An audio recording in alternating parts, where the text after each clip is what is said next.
দর্শক, আজকে বাংলাদেশের জন্য খুবই গুরুত্বপূর্ণ একটা দিন হতে পারে। দিনের শুরুতেই এই ভিডিওটা যখন আপনাদের জন্য করছি, তখন এই দিনটা খুবই গুরুত্ববহ একটা দিন হতে চলেছে।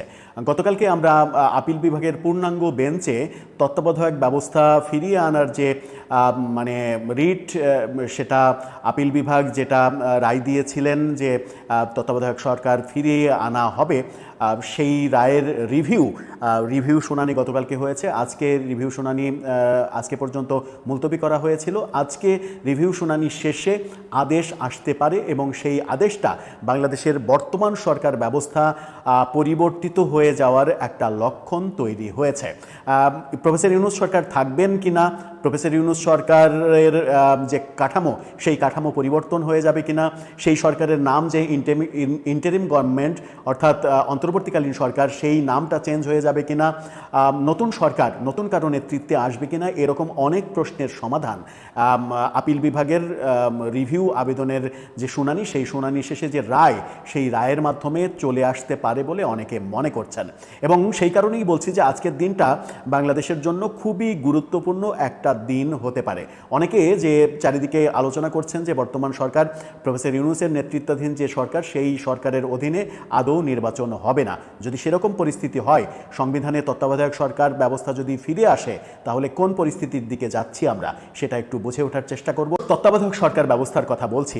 আওয়ামী লীগ সরকার পঞ্চদশ সংশোধনীর মাধ্যমে 2011 সালে 30 জুন জাতীয় সংসদে এই ব্যবস্থা মানে পাশ করে, অর্থাৎ মানে তত্ত্বাবধায়ক সরকার বাতিল, এটা পাশ করে। পঞ্চদশ সংশোধনীর মাধ্যমে তত্ত্বাবধায়ক সরকার ব্যবস্থা আর থাকবে না, এই সিদ্ধান্ত নিয়েছিল আওয়ামী লীগ সরকার। এরই পরিপ্রেক্ষিতে যেটা রিট হয়েছিল, সেই রিটে আপিল বিভাগ রায় দিয়েছে তত্ত্বাবধায়ক সরকার থাকবে। এবার রিভিউ, অর্থাৎ রিভিউ শেষ স্টেপ, এই স্টেপের রায় হয়ে গেলে তত্ত্বাবধায়ক সরকার ব্যবস্থা বাংলাদেশের সংবিধানে অটোমেটিক ফিরে আসার কথা, অর্থাৎ পঞ্চদশ সংশোধনী বাতিল হয়ে যাওয়ার কথা। আগে তত্ত্বাবধায়ক সরকারের যে রূপরেখা ছিল সেটাই ফিরিয়ে আসবে নাকি আবার আপিল বিভাগ নতুন কোনো অবজারভেশন দেবেন যে তত্ত্বাবধায়ক সরকারের প্রধান হিসেবে যে সর্বশেষ অবসরপ্রাপ্ত বিচারপতি নিয়োগের বিধান রয়েছে, সেটাতে কোনো পরিবর্তন আসার কোনো সাজেশন আপিল বিভাগ থেকে আসবে কিনা, সেটা অবশ্য আর একটা ভিন্ন আলোচনা হতেই পারে। তবে গতকালকে প্রথম শুনানি হয়েছে।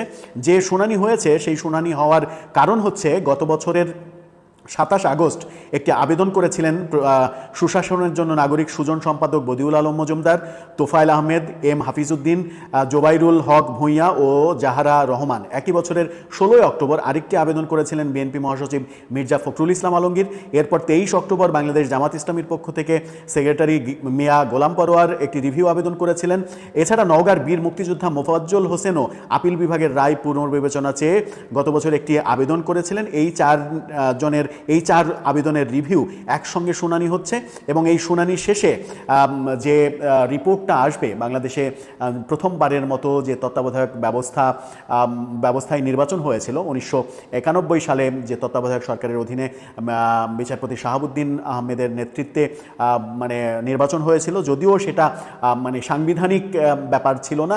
96 সালে আনুষ্ঠানিকভাবে 96 সালের 15 ফেব্রুয়ারি একটা বিতর্কিত নির্বাচন করে বিএনপি। সেই নির্বাচনের পরে তারা বেশি দিন সংসদকে স্টে করাতে পারেনি। তারপর তারা বাধ্য হয়েছিল তত্ত্বাবধায়ক সরকার সংবিধানে বহাল করার জন্য, এবং তারপর থেকে আমরা দেখেছি যে 96, 2001 এবং পরবর্তীতে 2008-এ এই ব্যবস্থায় নির্বাচন হয়েছে। কিন্তু পরবর্তীতে 2014, 2018 এবং 24-এর যে নির্বাচন, সেটা শেখ হাসিনা সরকারের অধীনেই নির্বাচন হয়েছে, কারণ 2011 সালের 30 জুন তারা তত্ত্বাবধায়ক সরকার ব্যবস্থা বাতিল করে দিয়েছিল পঞ্চদশ সংশোধনীর মাধ্যমে।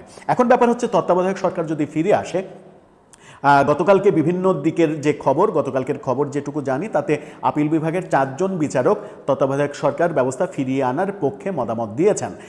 যদি সেটা মানে অক্ষুণ্ণ থাকে, তাহলে আজকে রায় হয়ে যাওয়ার সম্ভাবনা রয়েছে। মানে বেশিরভাগ সম্ভাবনায় আজকে রায় হয়ে যাওয়ার এবং তত্ত্বাবধায়ক সরকার পুনর্বহালের সিদ্ধান্তই আসছে হয়তো রিভিউ মানে রেজাল্টে, রিভিউ রায়ে। যদি সেটা আসে তাহলে সংবিধানে অটোমেটিকলি সেটা প্রতিস্থাপিত হয়ে যাওয়ার কথা, যদি কিনা আপিল বিভাগ আবার নতুন কোনো অবজারভেশন দেন যে মানে সুপ্রিম কোর্টের যে সর্বশেষ অবসরপ্রাপ্ত বিচারপতি নিয়োগের ব্যাপার ছিল তত্ত্বাবধায়ক সরকারের প্রধান হিসেবে, সেটা যদি পরিবর্তন করে কোনো সেকেন্ড থার্ড অপশনের ব্যাপারে তারা কোনো পরামর্শ দেন, সেটা সংবিধানে আবার মানে সংযোজন করার জন্য নতুন সংসদের প্রয়োজন হতেও পারে। যদি তা না হয় তাহলে অটোমেটিকলি সংবিধানে পঞ্চদশ সংশোধনী বাতিল বলে গণ্য হবে এবং তত্ত্বাবধায়ক সরকার ব্যবস্থা ফিরে আসবে। যদি ফিরে আসে তাহলে বর্তমান সরকারের অবস্থা কি হবে, কারণ ইন্টারিম গভর্নমেন্ট এটা সংবিধানে কোথাও নেই, তত্ত্বাবধায়ক সরকার তখন সংবিধানে অস্তিত্ব লাভ করবে। সেই প্রেক্ষিতে নতুন সরকার গঠিত হওয়ার সম্ভাবনা রয়েছে। যে সরকার, তত্ত্বাবধায়ক সরকারের অন্যতম প্রধান যে শর্ত সেটা হচ্ছে যে মহামারী কিংবা ভয়াবহ প্রাকৃতিক দুর্যোগের ঘটনা ছাড়া 3 মাসের মধ্যে অর্থাৎ 90 দিনের মধ্যেই নির্বাচন করতে হবে। এই সরকারের ফরম্যাটও যদি চেঞ্জ হয়, শোনা যাচ্ছে যে এই সরকারের ফরম্যাট চেঞ্জ হয়ে যাবে, প্রফেসর ইউনূস সরকারের অধীনে যে ইন্টারিম গভর্নমেন্ট সেই স্ট্যাটাসটা থাকবে না, এই সরকারকে নতুন ভার্সনে তত্ত্বাবধায়ক সরকার হিসেবে পরিবর্তিত করা হবে এবং তারা যদি সংবিধান মানতে চান, জুলাই সনদটাকে যদি সংবিধানের উপরের সংবিধান না ভাবেন, বর্তমান সংবিধানকে যদি মানতে চান, তাহলে আগামী 90 দিনের মধ্যে অর্থাৎ আজ থেকে আগামী 90 দিনের মধ্যে তাদেরকে নির্বাচন দিতে হবে। এরকম প্রক্রিয়ায় যেটা দাঁড়াবে সেটা হচ্ছে যে নভেম্বরের মধ্যেই নির্বাচন দিতে হবে। নভেম্বরের মধ্যে নির্বাচন যখন, এর আগে আলোচনা ছিল ডিসেম্বরের মধ্যে নির্বাচন হবে, সেটা 1 মাস এগিয়ে আসার সম্ভাবনা তৈরি হবে যদি এই তত্ত্বাবধায়ক সরকারের ব্যবস্থাটা অটোমেটিকলি সংবিধানে ফিরে আসে। এখন ব্যাপার হচ্ছে যে তাহলে সরকার কি করবে? তাহলে অনেকগুলো অপশনে যেতে পারে পরিস্থিতি, যে এই ঝামেলার মধ্যে প্রফেসর ইউনূস যেতে চান না বলে তিনি সরে যেতে পারেন, অন্য কারো নেতৃত্বে 10 সদস্যের কিংবা 11 সদস্যের একটা উপদেষ্টা পরিষদ নিয়ে একটা একটা তত্ত্বাবধায়ক সরকার গঠিত হতে পারে যারা 90 দিনের মধ্যে নির্বাচন করবে। এই সরকারের ফরম্যাট অর্থাৎ প্রায় 24 জন যে উপদেষ্টা, এই ফরম্যাট যে থাকছে না এটা মোটামুটি নিশ্চিত করে বলা যায়। এখন ব্যাপার হচ্ছে যে প্রফেসর ইউনূস নেতৃত্বে থাকবেন কি থাকবেন না। প্রফেসর ইউনূস কি চাইবেন নভেম্বরের মধ্যেই নির্বাচন দিয়ে দিতে, তত্ত্বাবধায়ক সরকারের যে সাংবিধানিক প্রোটোকল, সাংবিধানিক যে নিয়ম সেটা মেনে? সেখানেই বিপত্তি দেখা যাবে।